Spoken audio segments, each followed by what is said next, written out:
여러분 안녕하십니까? 뉴스가 있는 저녁 변상욱입니다. 항공, 해운 등 7대 기간 산업에 40조 원이 투입됩니다. 더 서둘렀으면 좋았을 걸 늦었습니다.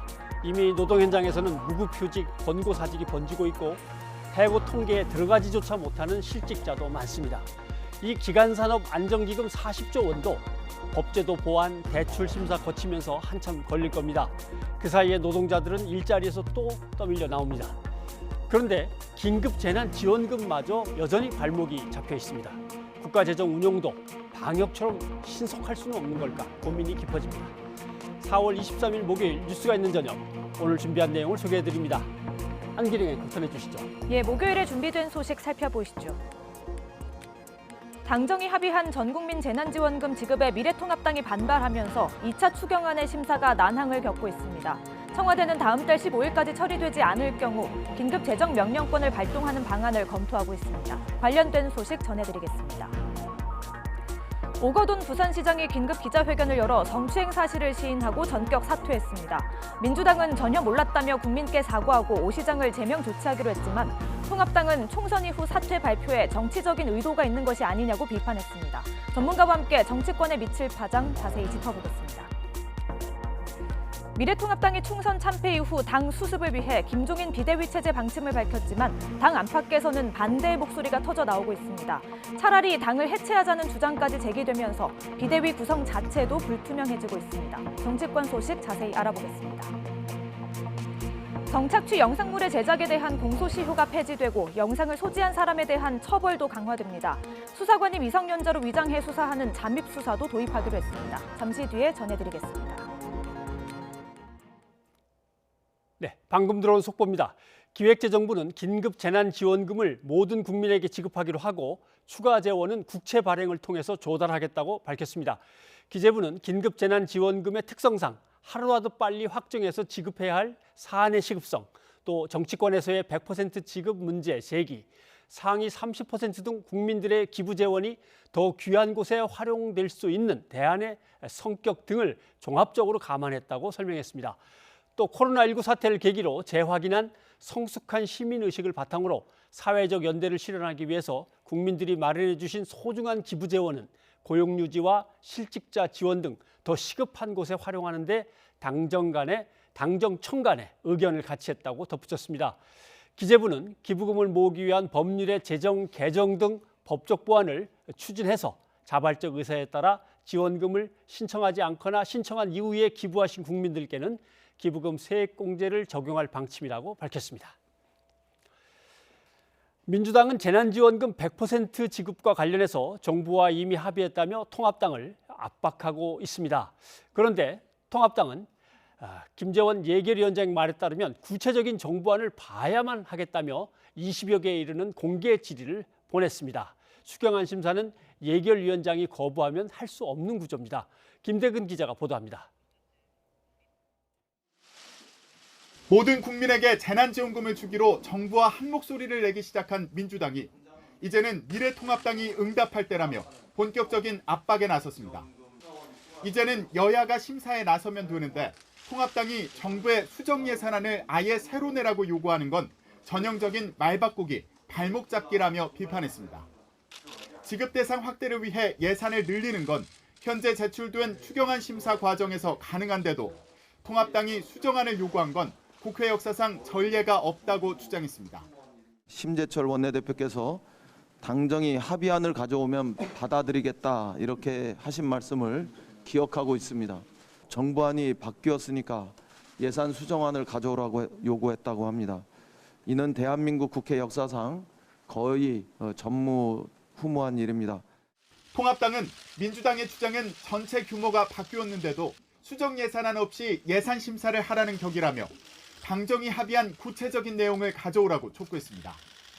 전국민 지원금 지급을 위한 예산 총액은 얼마인지, 지원금을 안 받고 기부하는 규모는 얼마로 예상하는지, 또 기부금 세액공제를 위한 세법 개정안 내용은 뭔지 정부에 답변을 요구했습니다. 근본적으로 모든 국민에게 지원금을 주는 게 소비 촉진 기대 효과가 있다고 보는지도 물었습니다. 통합당이 던진 질문은 모두 22개, 답변 시한은 내일 오전 10시입니다. 정부 측에서 지금 여당과 협의한 예산안의 내용이 무엇인지를 저희들에게 확인시켜주면 저희들은 신속하게 그 예산 심사에 들어갈 수 있을 것입니다. 이에 대해 예결위 민주당 간사인 전해철 의원은 YTN과의 인터뷰에서 통합당이 던진 질문은 국회 심의 과정에서 충분히 협의 가능한 것들이라고 일축했습니다. 약속대로 재난지원금을 5월 안에 지급하기 위해 통합당이 의사일정 협의에 나서는 게 먼저라고 강조했습니다. 이런 경우에는 국회에서 증액을 합의하면 네. 정부가 동의해서 통과하게 되는 겁니다.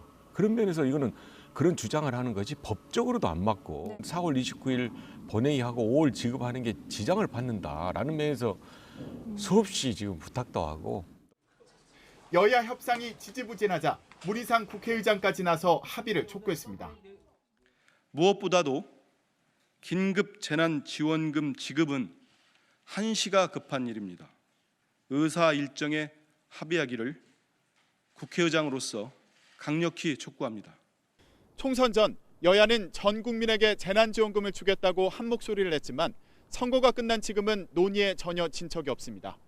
민주당이 아무리 압박을 하더라도 통합당 소속인 김재원 예결위원장의 태도 변화가 없는 한 5월 지급 약속이 이루어질 가능성은 작습니다. YTN 김대근입니다. 이렇게 여야가 맞서고 있는 가운데 청와대는 합의 처리가 안 될 경우 대통령의 긴급 재정 명령권 발동도 검토하고 있습니다. 정부 안에서도 여전히 전 국민 지급에 반발하는 목소리가 나와서 총리가 직접 경고장을 보내며 단속에 나섰습니다. 김도원 기자입니다.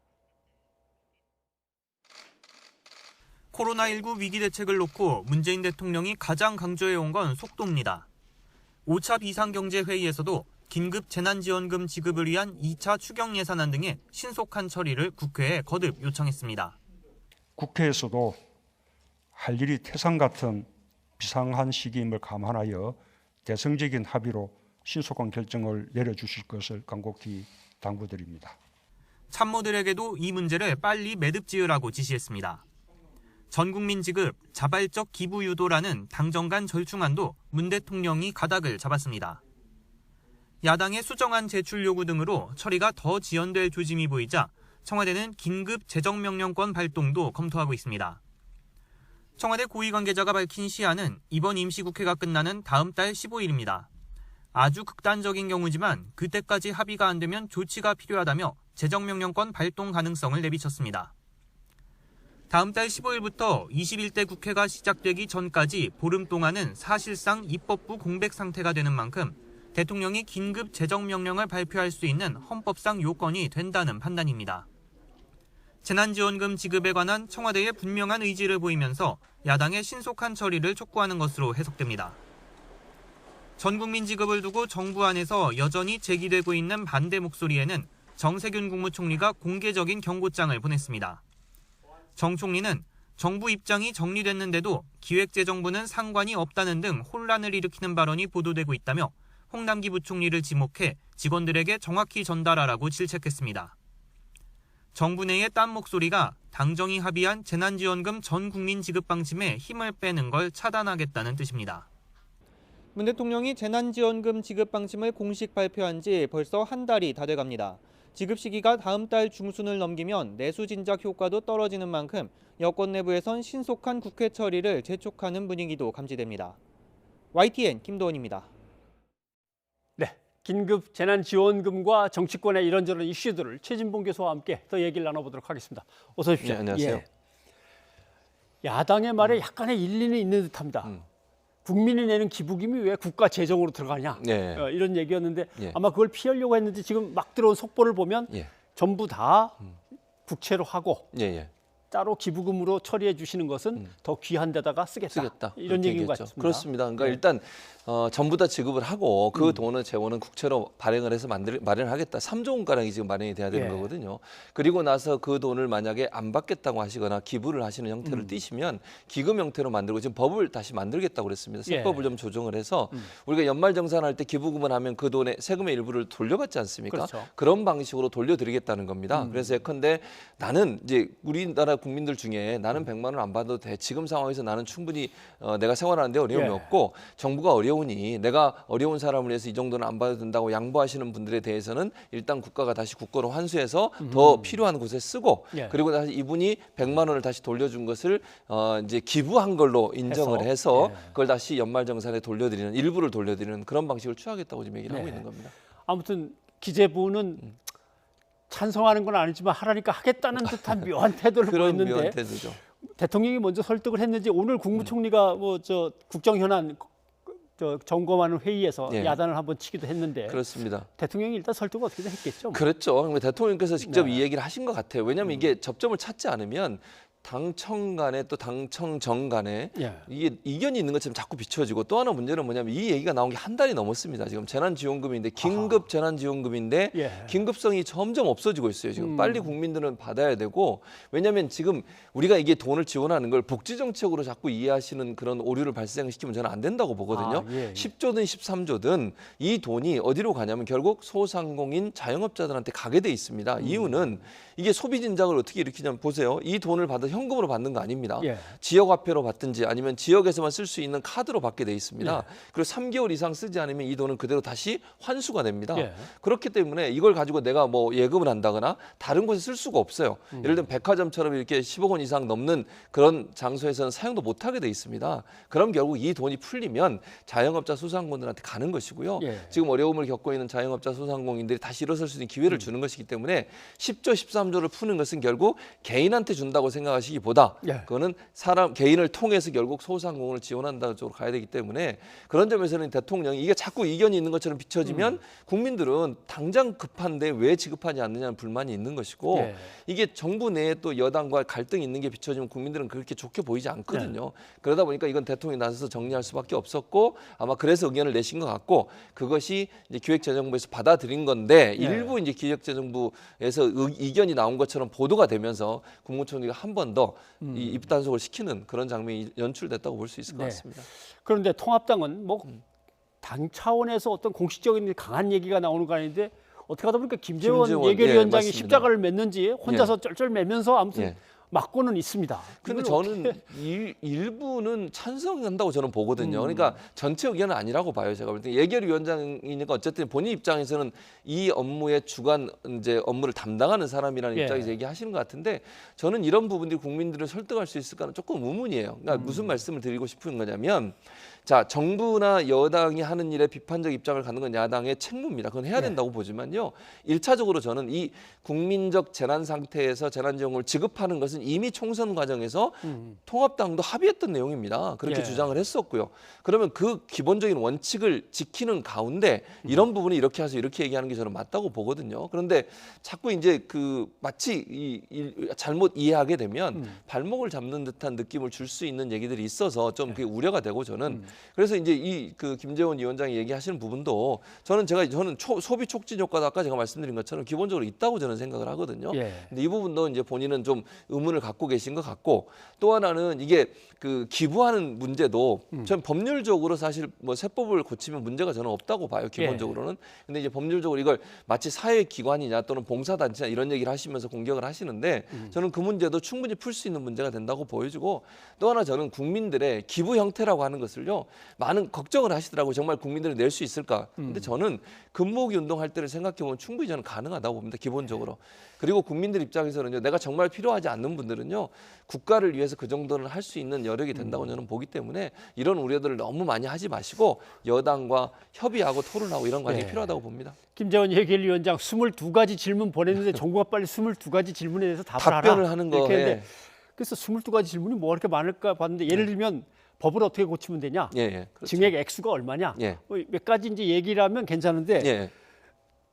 기재부가 의견을 바꾸는 그 근거가 뭐냐부터 그러니까요. 시작을 해가지고 뭐 이러면 효과가 얼마나 있겠느냐? 좀 막연한 질문에 대한 답변도 요구를 맞아요. 해서 이거는 그렇게 그냥 꼭 방법상의 문제만 제기하는 건 아니구나라는 예. 생각이 듭니다. 예. 그래서 저는 제가 뭐 다른 방송에 또 보수 패널과 얘기하면서 그런 얘기도 했는데 그분도 이런 얘기 하시더라고요. 이거 긴급한 상황에서 이렇게 자꾸 뭔가 뭐 제 표현입니다. 그냥 발목을 잡는 듯한 모습을 보이면 국민들이 볼 때는 이게 좋게 보이지 않습니다. 그러니까 지급하는 것을 원칙으로 하되 어떤 방식으로 하고 이걸 제대로 잘 쓸 수 있게 할 거냐 하는 문제에 대해서 문제를 제기하신 건 제가 이해가 되지만 지금 말씀하신 것처럼 어떻게 이걸 만들어냈냐 이게 정말 효과가 있을 거냐 이렇게 나와버리시면 국민들 볼 때는 또 통합당이 이거 너무하는 거 아니냐 이런 의견도 나올 수 있다는 아마 점. 이건 뭐 통합당이 총선 이후에 조금 정신이 없어서 정리가 안 된 상태여서 이렇게 약간의 잡음이 생기는 거라고 믿고 잘 처리되기를 기원하겠습니다. 근데 대통령이 긴급재정 명령권 뭐 이런 거 발동하고 하면 모양새가 좀 그렇지 않습니까? 그렇죠. 사실은 최대한 제가 볼 땐 청와대는 안 하려고 할 겁니다. 그런데 이제 문제가 되는 게 뭐냐면 이번 임시국회가 15일 날 끝나거든요. 다음 달. 근데 15일 날 끝나고 나면 사실은 20대 국회는 마감이 되는 거예요. 그리고 21대 국회가 이제 5월 말일 날 개원을 하기 때문에 15일 동안 공백 기간이 되면 지금 긴급 제가 말씀을 드렸잖아요. 당장 문을 닫아야 될 상황이 있는 소상공인들, 자영업자들 살려내기 위해서 긴급 재난지원금을 지급하는 건데 긴급성이 전혀 실현이 안 되는 문제가 발생하게 되는 겁니다. 시기를 놓치게 되면요 효과가 떨어질 수밖에 없어요. 그래서 불가피하게 만약에 15일 임시국회가 끝나는 15일 전에 이 문제가 해결이 안 되면 청와대 입장에서는 긴급 재정 명령권을 발동할 수밖에 없다. 왜냐하면 두 가지 조건이 충족이 돼야 되거든요. 재정의 위험성, 그러니까 긴급한 재정이 투여돼야 할 필요성이 있을 때, 두 번째는 국회가 모일 수 없는 상황. 이 두 가지 조건인데 이 두 가지 조건이 완성이 된다고 보는 것이고, 그래서 청와대는 지금도 그런 상황이 오지 않기를 바라고 있다고 얘기하고 있습니다. 그러니까 국회가 가능한 한 임시국회 안에 이 문제를 해결했으면 좋겠습니다. 네, 알겠습니다. 근데 이 긴급 재난지원금 가지고 막 이거저거 논의하는데 진짜 긴급한 사태가 또 터졌습니다. 부산시장이 이제 사퇴를 해버렸답니다. 오거돈 시장이. 그렇습니다. 요거는 우리 차상은 기자의 리포트를 한번 듣고 얘기를 나눠보죠.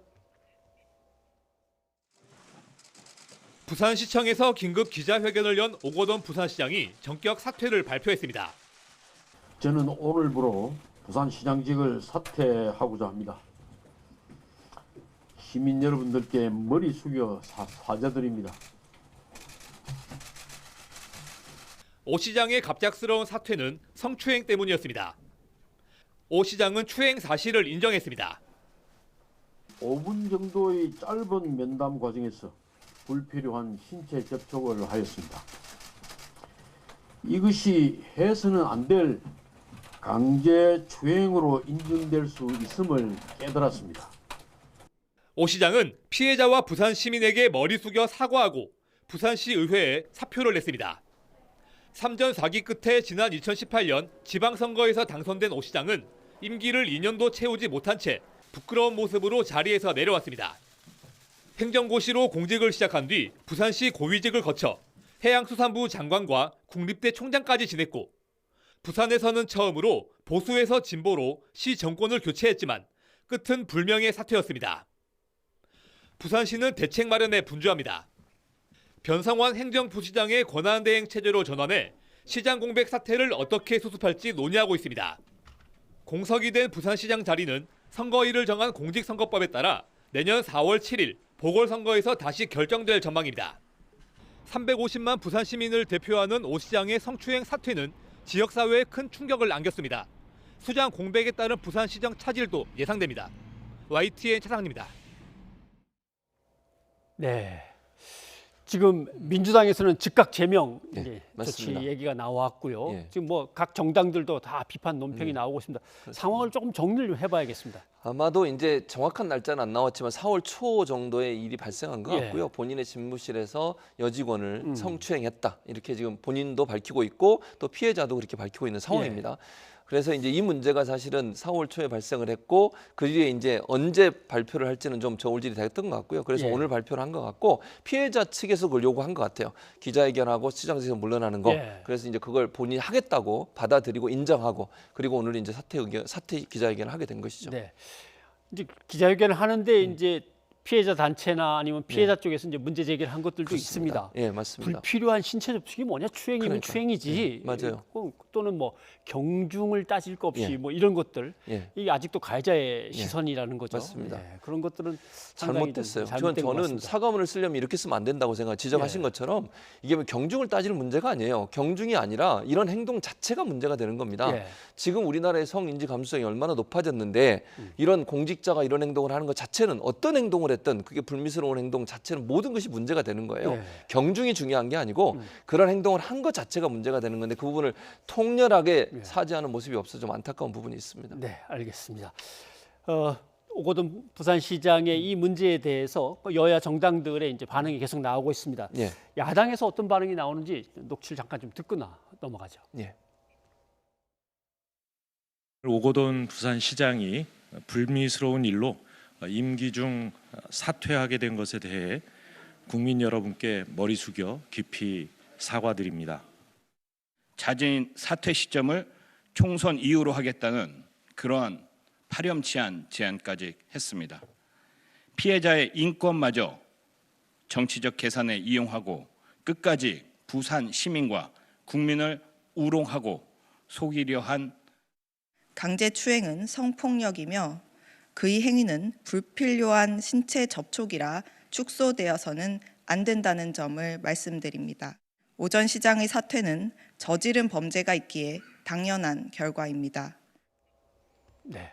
어차피 피해자가 처벌 의사를 밝히든 안 밝히든 간에 네. 이거는 범죄로서 이거 뭐 경찰이 수사를 이제 해야 될 그래야 됩니다. 사안이고요. 맞습니다. 예. 다만 이제 이 자리에서는 이제 정치권에서 여야가 이걸 어떻게 다뤄나가는가 이제 그걸 좀 얘기를 해봐야겠습니다. 그렇습니다. 일차적으로 이제 야당은 마치 이제 정치적 총선 앞두고 왜냐하면 4월 초에 이 사건이 발생을 했거든요. 그런데 이제 이번에 사퇴 기자회견을 했기 때문에 거기에 대한 이제 의혹을 제기하고 있는데 오늘 피해자가 밝히신 기자회견문이 있습니다. 본인이 나오신 건 아니고요. 문서 형태로 밝힌 내용인데 거기는 이렇게 돼 있습니다.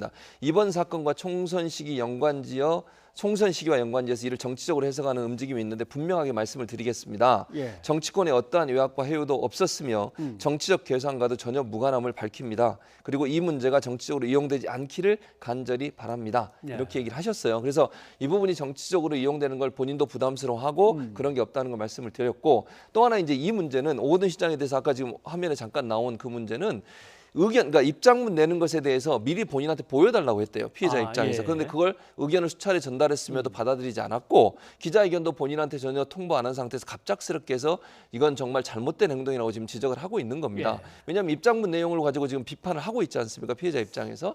그냥 결국 오거돈 시장이 원래 합의한 내용과 다르게 발표를 한 게 아닌가 하는 의혹이 일고 있어서 이 부분은 오 시장이 좀 더 통렬하게 반성하는 모습을 보여야 된다 이렇게 보여집니다.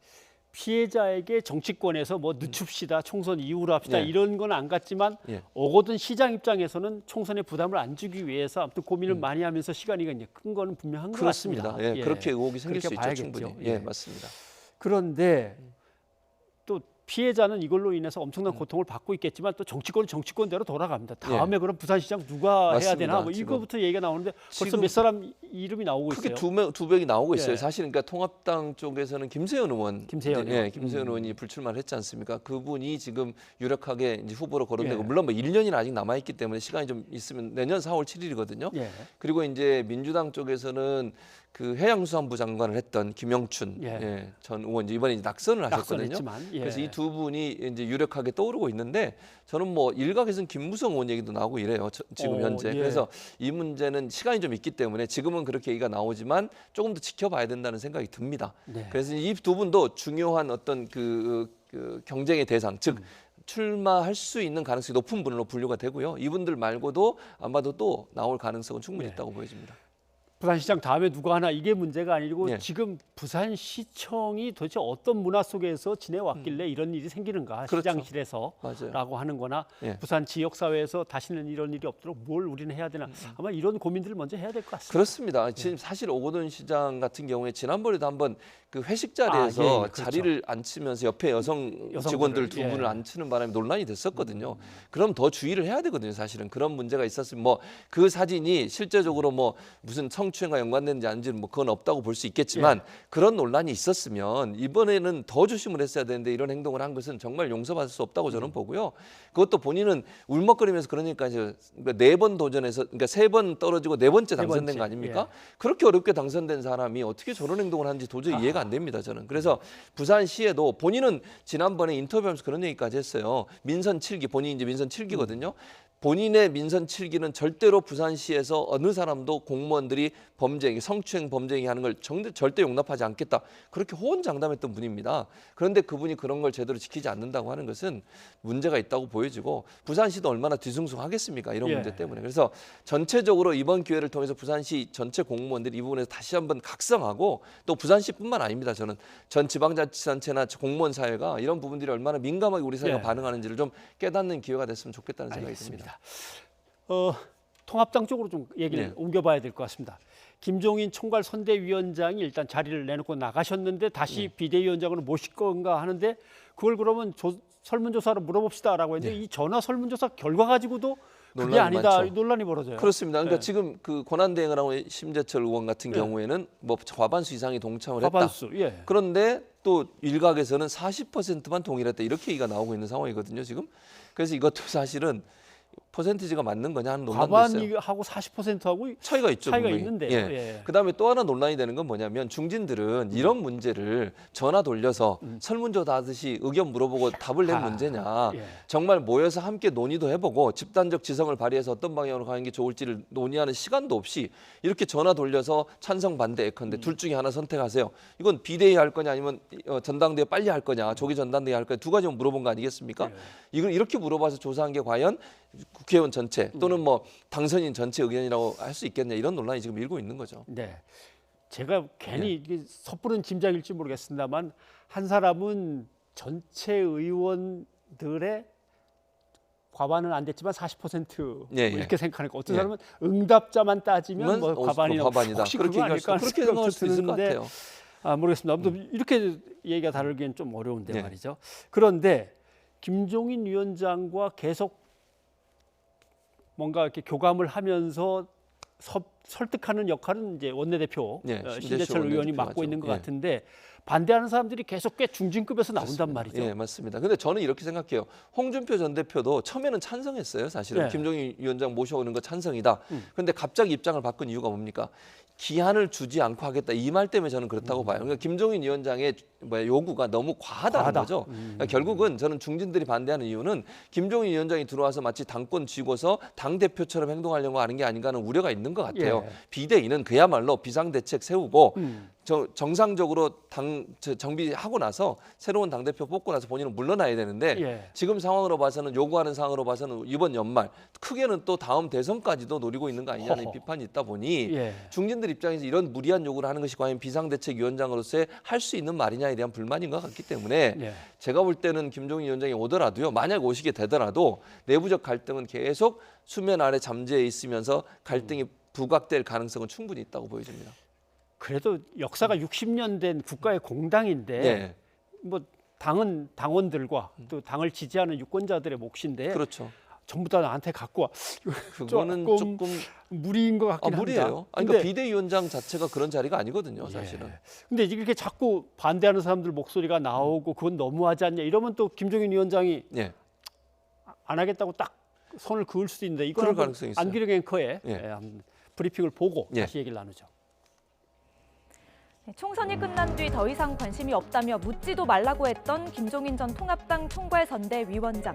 그런데 통합당의 비대위원장으로 다시 거론되면서 알 듯 모를 듯한 김 전 위원장의 발언이 이번에도 논란이 되고 있는데요. 한번 모아봤습니다. 김 전 위원장, 지난 2016년 20대 총선에서 더불어민주당의 비대위원장을 맡아 선거를 이끌었죠. 당시 본인의 나이가 77살이라며 할 일이 끝나면 집에 갈 것이라고 공언했습니다. 그런데 총선을 20여일 앞두고 자신을 비례대표 2번으로 낙점하며 셀프 공천 논란에 휩싸이기도 했죠. 그로부터 4년 뒤 21대 총선을 앞두고는 미래통합당의 선대위원장으로 거론됩니다. 하지만 통합당에서 공천 파동 논란이 일고 있자 공천 후유증이 있으면 자신은 선대위원장을 맡을 수 없다고 선을 그었는데요. 그런데 2주가량이 지난 뒤 선거를 총괄하는 역할을 맡기로 했다며 옷을 갈아입었습니다. 그리고 총선이 끝나자 반성 없는 통합당에 더 이상 관심이 없다며 냉정하게 돌아섰는데요. 하지만 다시 대선 때까지 전권 주면 비대위를 책임지겠다며 입장이 조금 바뀌었습니다. 김 전 위원장, 정부가 총선을 앞두고 코로나19 검사를 축소하고 있다며 총선이 끝나면 확진자가 폭증할 것이라고 주장하기도 했는데요. 총선이 끝난 뒤에도 신규 확진자는 닷새 연속 10명 안팎을 유지하고 있습니다. 그런데 그냥 시간 없다고 급하게 밀어붙여서 김종인 비대위가 출범을 한다 하더라도 예. 내용이 있겠습니다. 그럼 내용이 있을 예. 수밖에 없어요. 저는 김종인 비대위가 만약 출범을 한다 하더라도요. 내부에서 반발이 많을 겁니다. 그러니까 당장은 뭐 어느 정도까지는 참고 있을 수 있을지 모르지만 김종인 위원장이 만약 계속 그 비대위를 통해서 당을 계속 운영하겠다고 밝히는 순간 제가 볼 때는 내부적으로 엄청난 반발이 있을 수밖에 없고요. 지금 현재 중진들 같은 경우도 김종인 위원장의 저런 부분들을 이제 심한 표현을 하면 노욕이다 이렇게까지 얘기하고 있어요 지금. 그리고 저렇게 무리한 요구를 하는 게 당을 얼마나 우습게 보면 저렇게 하겠냐라고 홍준표 전 대표는 직격탄을 날렸거든요. 그러니까 중진들 입장에서는 김종인 위원장이 너무 자기가 원하는 대로 하려고만 한다. 예. 그리고 비대위의 원래 목적과 그 역할 자체를 너무 본인의 의지대로 하려고 하는 부분이 있다. 즉 비상대책위원회는 그야말로 비상한 시국에 당의 정상화를 위해서 단기간으로 하는 예. 것이지 이게 어떻게 대선까지 가려면 2년 정도 남았잖아요. 그 기간을 하는 건 결국 당권을 쥐고 있는 사람으로서 대표로서의 역할이라고 볼 수밖에 없는데 그게 과연 받아들여지겠느냐 예. 이런 차원에서 본다면요. 저는 만약에 김종인 위원장이 오시더라도 예. 당내 갈등은 계속 일어날 가능성이 있다고 보여집니다. 아무튼 제1야당으로서의 통합당이 새로워진 모습으로 예. 이 거대한 여당을 좀 견제도 좀 제대로 해주고 뭐 그렇습니다. 이런 걸 기대하는데 예. 아직은 내용 직전에 놓여 있습니다. 예, 최 교수님 오늘 고맙습니다. 예, 감사합니다.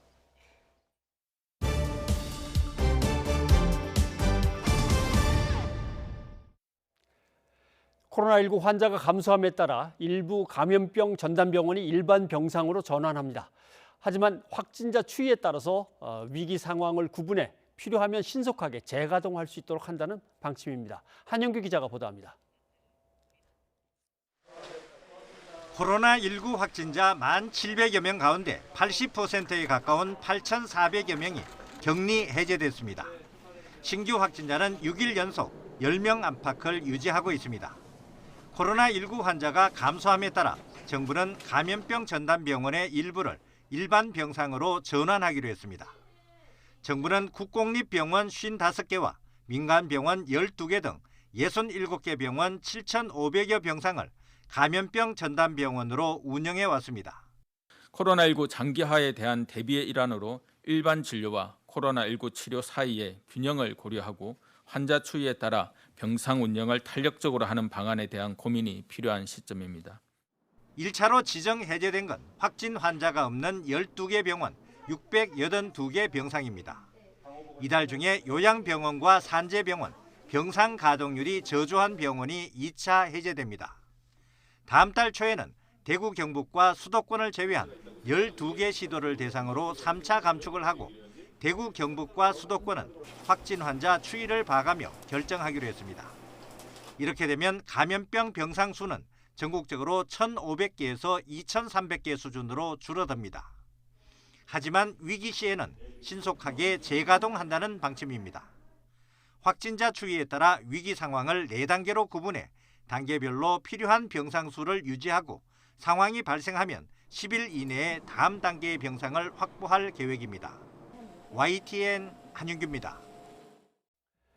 코로나19 신규 환자가 이번 주 내내 10명 안팎을 유지하고 있습니다. 하지만 정부는 이런 안정세가 급변할 수도 있고 하반기에 코로나19가 재유행할 수도 있다며 평소에 건강관리를 잘해달라고 당부하고 있습니다. 특히 금연과 체중 관리를 강조했습니다. 이형원 기자입니다. 코로나19 신규 환자가 다시 한 자릿수로 줄었습니다. 지난 18일부터 6일 연속 10명 안팎을 유지하고 있습니다. 이런 안정세에도 정부는 종식을 언급할 단계가 아니라고 강조했습니다. 오히려 가을과 겨울, 코로나19 재유행에 대비해야 한다는 겁니다.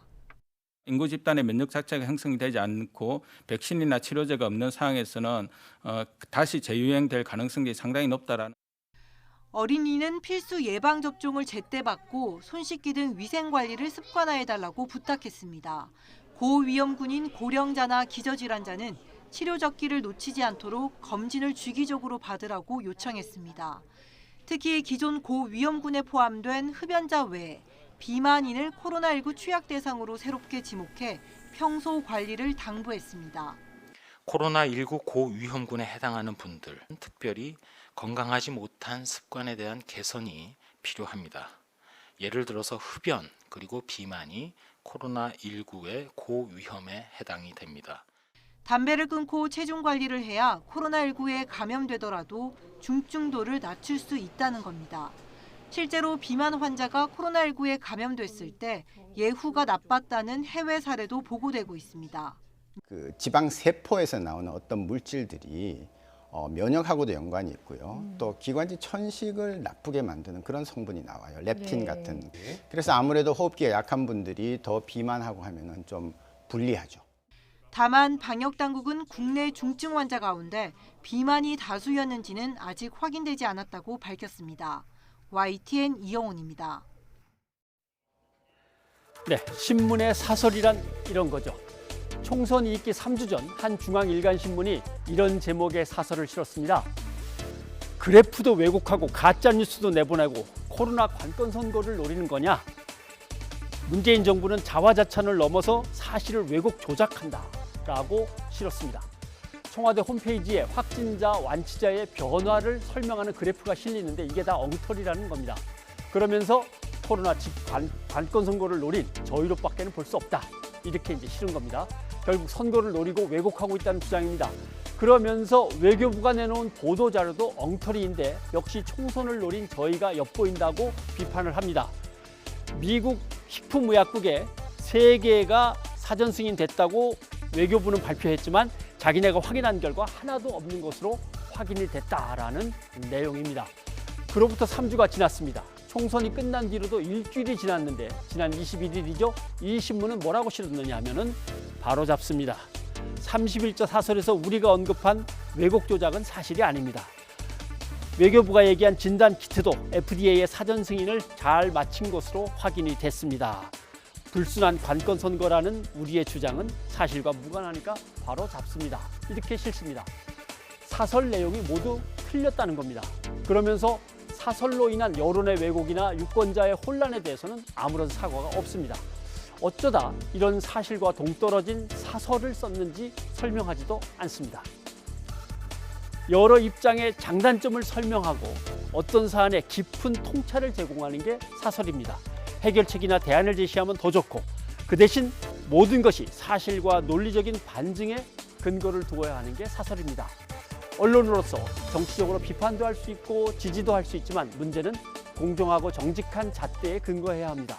사설은 그 신문의 얼굴이고 신문사의 목소리이기 때문입니다. 뉴스가 있는 저녁 변상욱의 앵커 리포트였습니다. 지난달 27일 검찰이 윤석열 검찰총장 장모 최모 씨 등 3명을 사문서 위조 등 혐의로 불구속 기소했습니다. 앞서 함께 고발된 윤 총장 부인 김건희 씨는 증거 불충분으로 불기소 처분됐습니다. YTN이요, 해당 사건 관련 공소장 전문을 입수해서 분석해봤습니다. 자, 공소장에 등장하는 피고인은 총 3명입니다. 윤 총장 장모 최 씨와 동업자로 알려진 안모 씨 그리고 김모 씨입니다. 검찰은 최 씨와 안 씨에게는 보시는 것처럼 사문서 위조와 위조 사문서 행사 등 혐의를 적용했고요. 김 씨에게는 사문서 위조 혐의만 적용을 했습니다.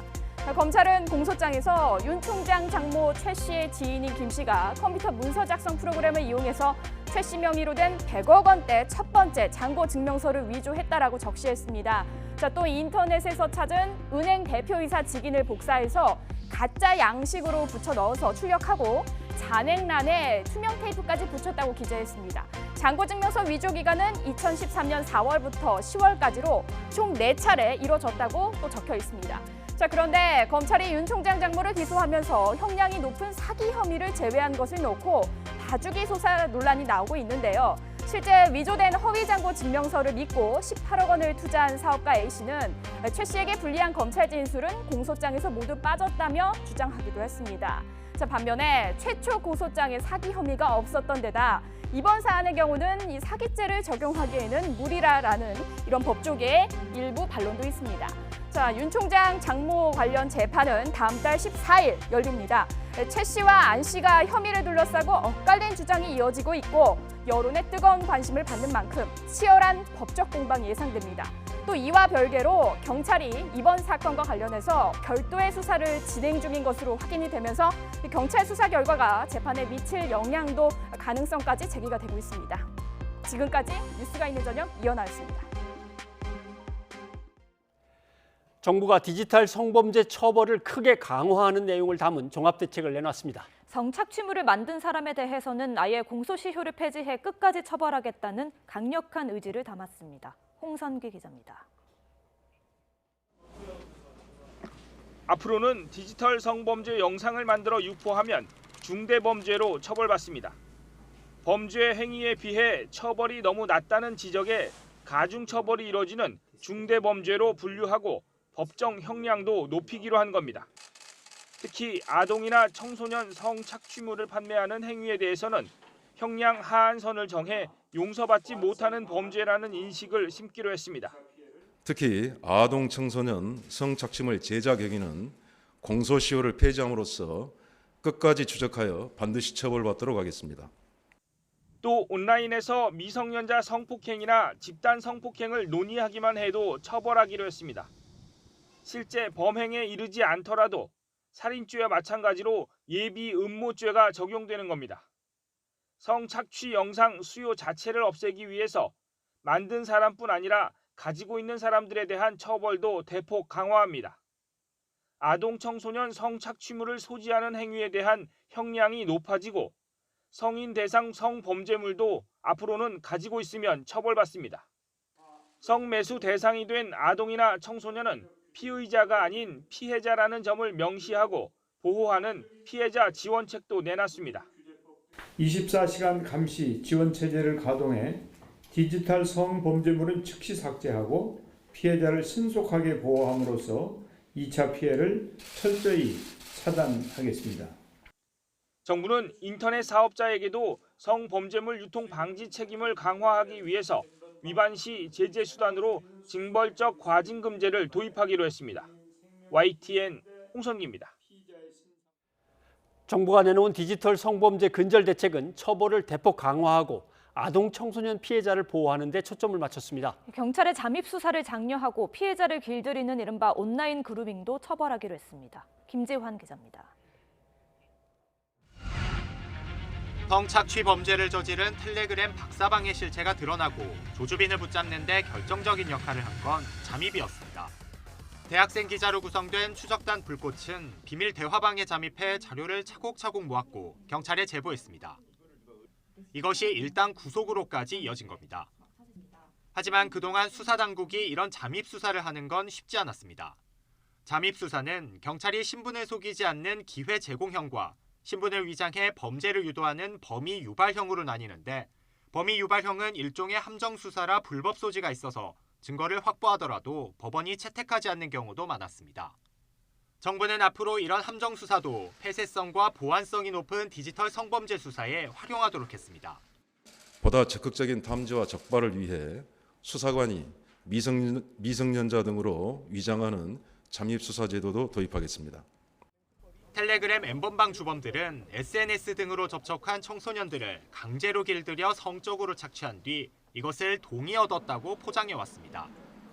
이렇게 거짓 신뢰관계를 바탕으로 심적으로 길들이는 행위, 이른바 온라인 그루밍도 처벌합니다.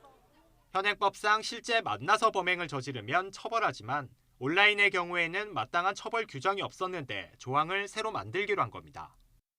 길들임으로써 동의한 것처럼 가정하여 성적으로 착취하는 온라인 그루밍 처벌을 신설하여 보호의 사각지대를 해소하겠습니다. 또 오늘 6월부터는 가짜 영상 합성물인 이른바 딥페이크로 성착취물을 만들면 5년 이하 징역이나 5천만 원 이하 벌금형에 처합니다. 성착취물 수요 자체를 없애기 위해 영상을 가지고 있기만 해도 처벌을 강화하기로 했는데 소지한 사람들을 실제로 어떻게 적발할지는 과제로 남았습니다. YTN 김지환입니다. 전북 전주에서 실종된 30대 여성의 시신이 실종 9일 만에 발견됐습니다. 하지만 구속된 피의자는 시신을 찾았다는 소식을 듣고도 여전히 범행을 부인하고 있습니다. 김민성 기자입니다. 전북 전주에서 실종된 34살 여성의 시신이 발견된 건 오후 3시 50분쯤. 실종된 곳에서 40km가량 떨어진 임실군 방수리 포동교 밑이었습니다. 지난 14일 실종된 지 9일 만입니다. 피해 여성의 시신이 발견된 곳입니다. 경찰은 피의자의 동선이 마지막으로 확인된 이곳 주변을 집중 수색한 끝에 시신을 찾았습니다. 경찰은 곧바로 현장에 질서 유지선을 쳤고 발견 1시간 만에 시신을 운구했습니다. 시신 발견 당시에는 외출할 때 옷 그대로 입고 있었고 그 상태는 비교적 양호한 상태였습니다. 뭐 훼손이나 이런 정황은 없었나요? 훼손은 돼 있지 않았습니다. 땅에 묻혀 있지는 않았고 건물에 덮여 있었습니다. 피의자인 31살 B 씨는 시신 발견 사실을 전해 듣고도 별다른 심경 변화를 보이지 않고 있습니다. 그동안 범행 정황이 여럿 드러났지만 혐의를 계속 부인하고 있습니다. 앞서 경찰은 피해 여성이 차고 있던 수백만 원 상당의 금팔찌를 빼앗은 정황과 실종 직후 여성의 통장에 있던 48만 원이 B 씨의 통장으로 이체된 사실을 확인했습니다. 또 B 씨 차량 트렁크에서 실종 여성의 혈흔과 삽을 발견해 B 씨를 압박했지만 자백을 받아내지는 못했습니다. 경찰은 실종 여성 시신을 발견함에 따라 국립과학수사연구원에 부검을 의뢰해 정확한 사망 경위를 조사할 계획입니다. YTN 김민성입니다. 이부진 호텔신라 사장의 불법 프로포폴 투약 의혹에 대해 내사를 벌인 경찰이 1년여 만에 무혐의 처분을 내렸습니다. 병원을 포함해 관계기관을 8곳이나 압수수색했지만 불법 혐의를 입증할 만한 증거는 찾지 못했다는 설명입니다. 김우준 기자의 보도입니다. 지난해 3월 불법 프로포폴 투약 의혹에 휩싸인 이부진 호텔신라 사장. 2016년 서울 강남의 한 성형외과를 드나들며 상습적으로 프로포폴을 투약받았다는 내용이었습니다. 프로포폴 투약 의혹 관련해서 말씀 좀 부탁드리겠습니다. 그건 사실이 아니라면 법적 대응도 검토하시나요? 이후 장장 1년 1개월에 걸쳐 내사를 벌인 경찰은 불법 투약 혐의를 찾지 못했다고 결론 내렸습니다. 경찰은 이 사장이 해당 병원을 6차례 찾았고 방문할 때마다 프로포폴을 투약한 사실은 확인했습니다. 하지만 전문 감정기관에 의뢰한 결과 이 사장이 투약한 양이 오남용에 해당하지 않는다는 회신을 받았다고 밝혔습니다. 이외에 다른 불법 투약이 있었는지 입증할 만한 증거 역시 발견하지 못했습니다. 앞서 경찰은 압수수색을 통해 2016년 한 해 동안 이 병원에서 프로포폴을 사용한 모든 환자에 대한 진료 기록부를 확보했습니다. 이부진 사장 기록 확인하셨습니까? 자료가 삭제돼서 포렌식 오래 걸렸나요? 기록을 살펴본 결과 투약량 기록이 삭제된 환자가 4명 있었는데 이 가운데에는 이 사장도 포함되어 있었습니다. 이에 대해 병원장은 4명의 기록만 분실했다고 주장했고 이를 수상히 여긴 경찰은 병원장 주변을 중심으로 전방위에 걸친 압수수색을 벌였지만 범죄를 입증할 만한 흔적은 찾지 못했습니다. 마약류 취급자는 장부를 2년간 보존하도록 되어 있고 다만 2년이 경과한 후에 이 자료를 고의적으로 파기하더라도 처벌하기는 어렵게 되어 있습니다. 다만 이 사장 사건과는 별개로 다른 환자의 진료 기록을 누락한 혐의 등이 발견돼 경찰은 병원장에 대해서는 기소 의견을 달아 검찰로 넘겼습니다. YTN 김우준입니다.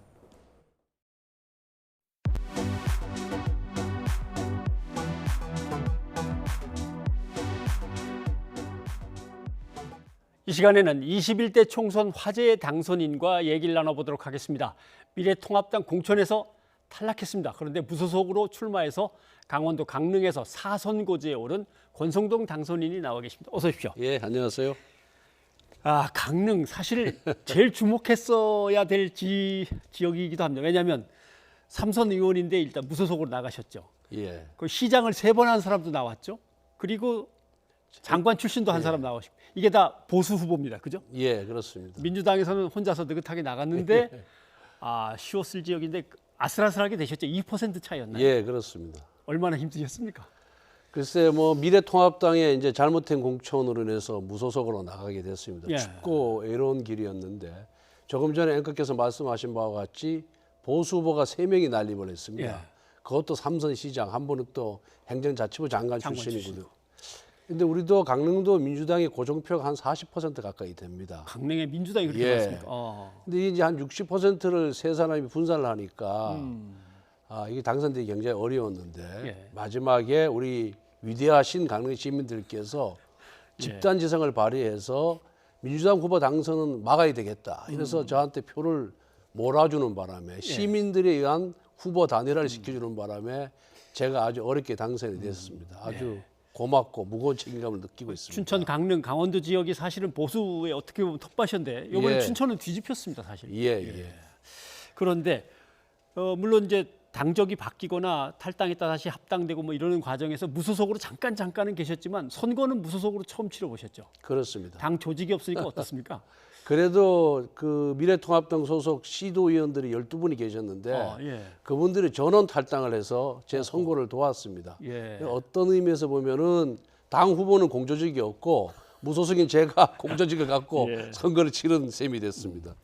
그러나 2% 차이로라도 새 보수 후보의 그 어려움을 뚫고 되셨는데 예. 당은 참패했습니다. 당의 참패 원인은 어떻게 보십니까? 글쎄 저도 뭐 이제 무소속 후보로 열심히 뛰는 바람에 전국적인 판세는 예. 잘 읽지를 못했습니다만 이 공천 과정에서 이렇게 지켜보면은 일단 미래통합당이 통합은 했는데 그런 통합의 의미나 효과 이런 것을 제대로 국민들에게 각인시키지 못한 것이 첫 번째 요인인 것 같고요. 예. 두 번째는 이기는 공천을 해야 되는데 폼나는 공천, 보여주기식 공천을 한 것이 가장 큰 잘못이다 이렇게 생각을 하고 있습니다. 그리고 또 돌려막기식 공천까지 하면서 지역민들을 예. 또 무시하기까지 했거든요. 세 번째는 선거 막판에 터져 나온 각종 막말, 여기에 대한 초기 대응 실패 이런 것들이 다 복합적으로 작용해서 이번에 선거에서 대패를 했다고 생각합니다. 네. 좀 요약해서 말씀드리면은 뭐 이 보수의 의미라든가 매력을 제대로 전달하지 못한 것이죠. 네, 알겠습니다. 예. 근데 공천을 제대로 못했으면 미안해서라도 빨리 받아주면 되는데 복당에는 왜 이렇게 부정적일까요?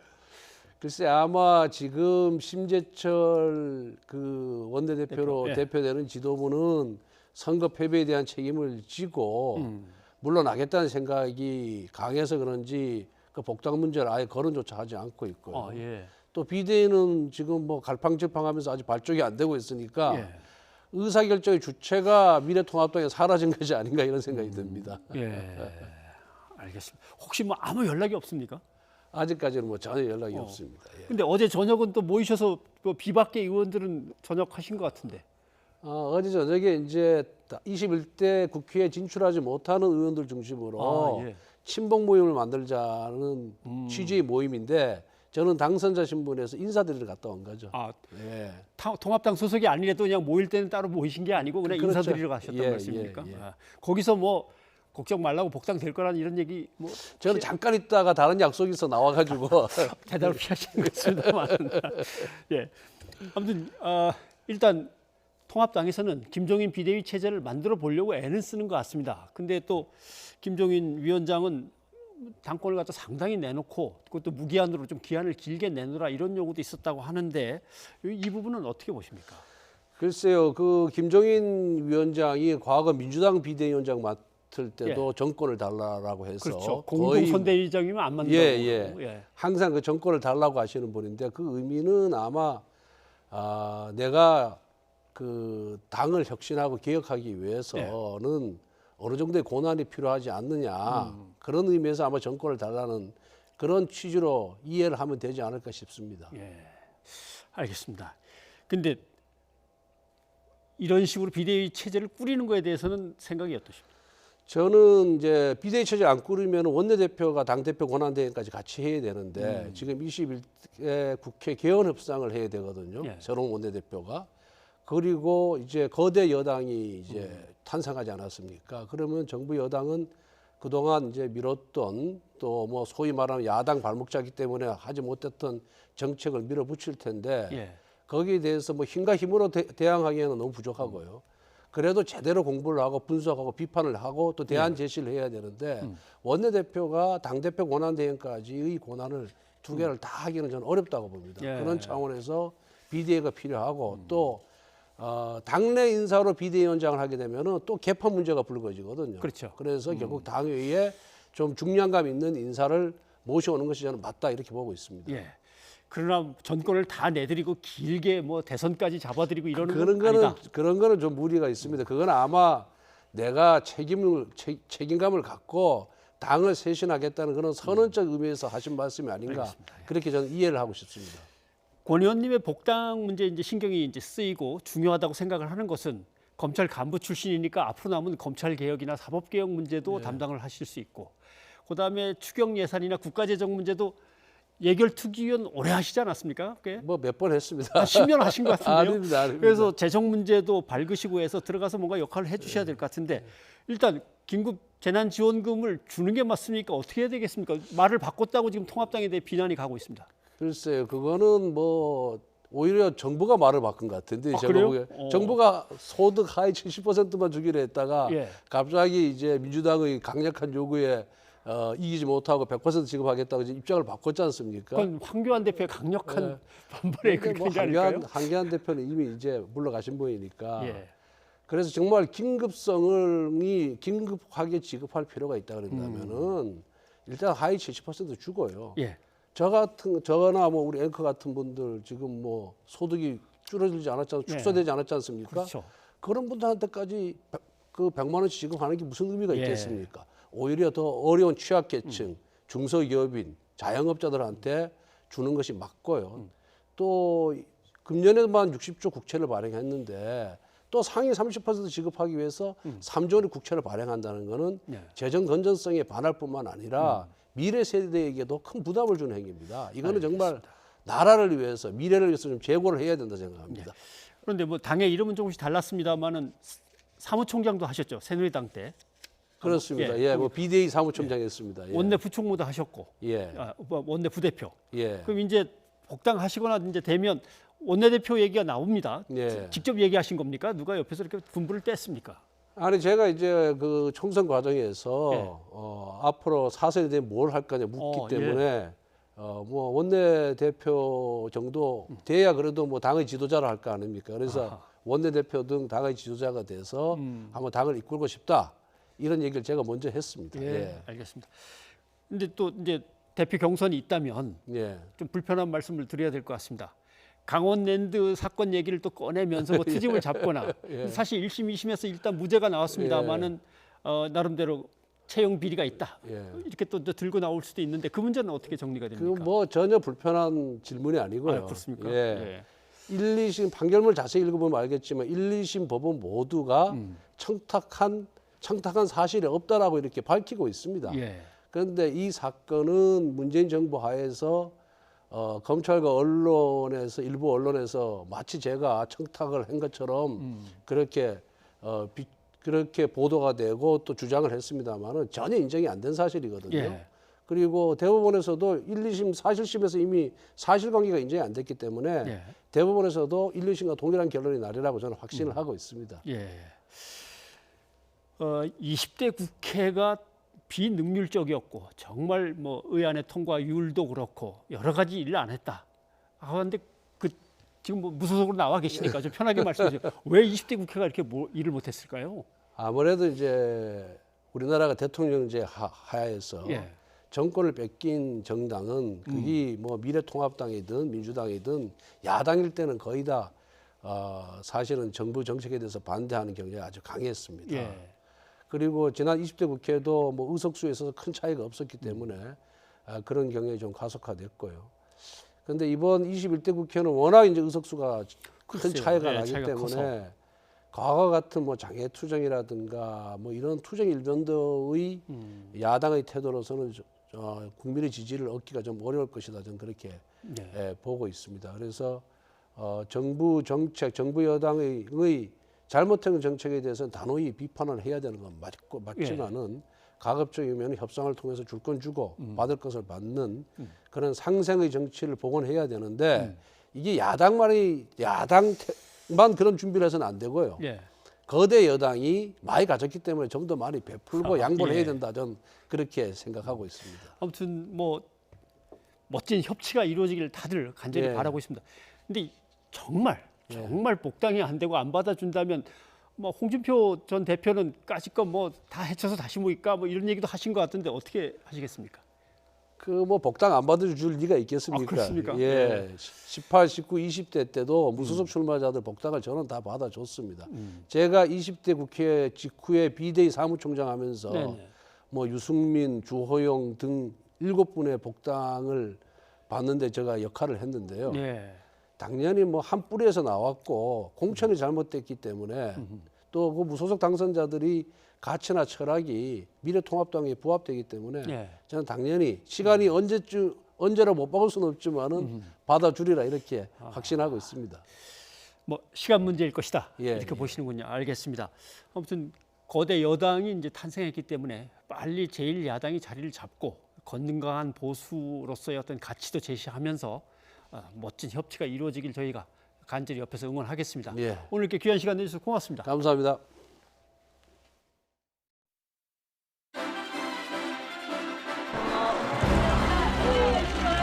정말 진심으로 감사드립니다.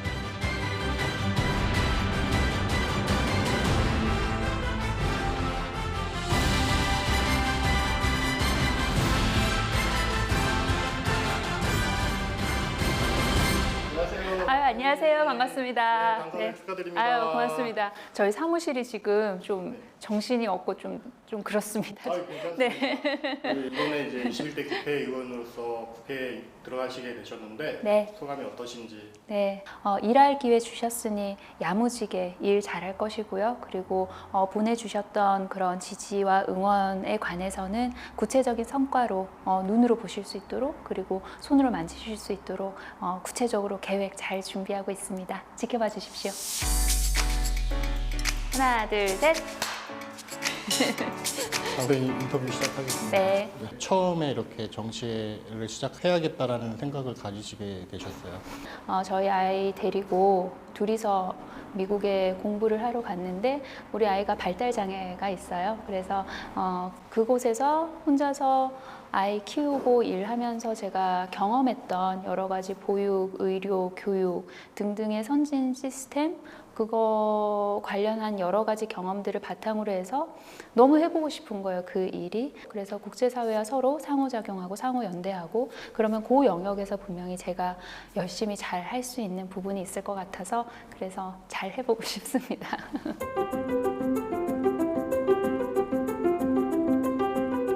지난 이제 경선 끝나고 난 이후에 그 전화 드리고 통화를 여러 번 했었는데요. 그 본선에서도 잘하라, 열심히 하라는 격려 말씀 주셨고요. 그리고 우리 금태섭 의원님께서 강서 구위에서 계획하시고 추진하시던 일들 제가 잘 갈무리하도록 정말 야무지게 최선 다하겠습니다.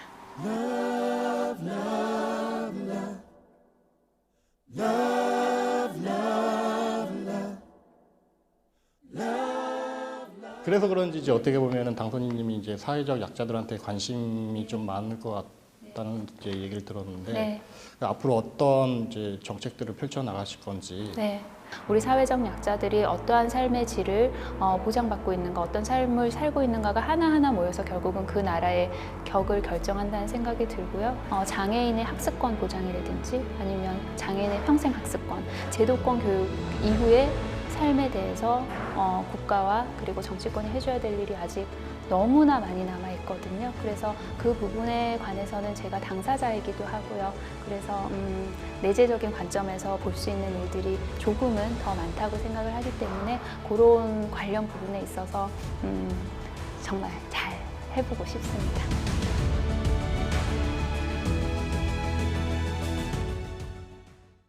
네, 밝은 웃음이 상당히 매력적이네요. 그러면서도 사회적 약자를 위해서, 사회적 약자를 위한 정책에 더 신경을 쓰겠다라고 하시니까 반갑습니다.